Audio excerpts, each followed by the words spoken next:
mai dalili ne da tsawon kice muradina mallakar kice bukata ta kudirin ba za ya sauya ba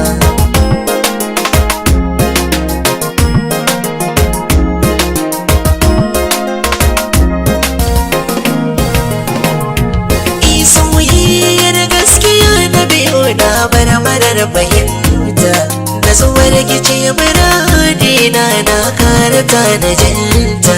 soyayya ruwan zama ka ce zoben sinadarinta jazabar kice na ke mata zarafi a cikin ta zaki huta mai tarbiya da kyawun kudiri asalin gida lakanta yau kyauta ki kai na mai da rufin badan bana bukata ba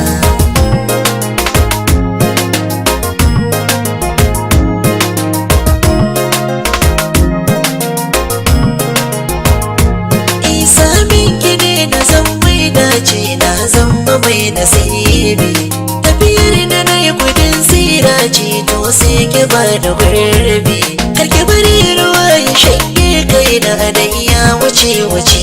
bi ya za a kai a kuma komowa ke ce na bai wa zabi rayuwa da kan yi bai gamsarwa in kin gina da hobi barcin da daga na fartawa bai zama marar dalili ba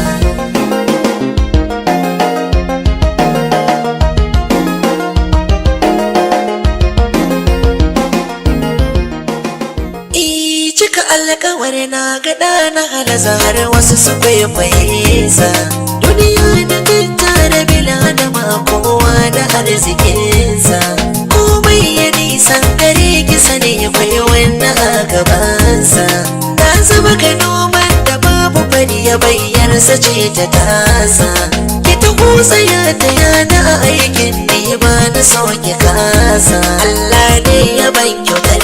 mata ba kuma barar ibada ba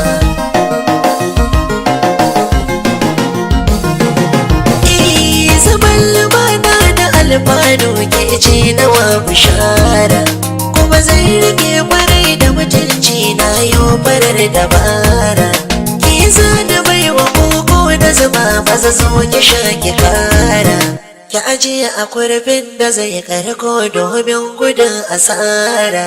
manta da mai cirin caca kullum yana tujara alƙadarin kishi na allakinta bance giya da dangi ba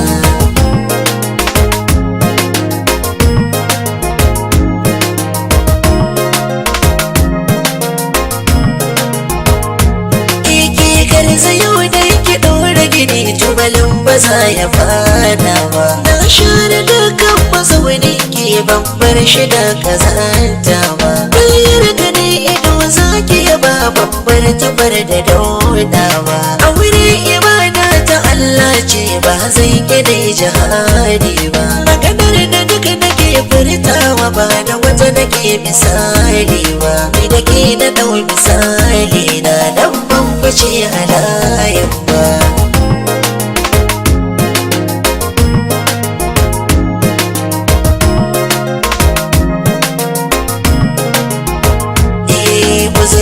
mai dalili ne na tsawon kice barani na mallakar kice bukata ta kudirin ba za ya sauya ba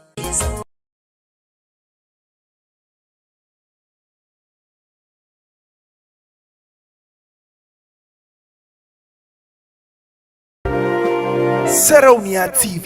tashar al'umma.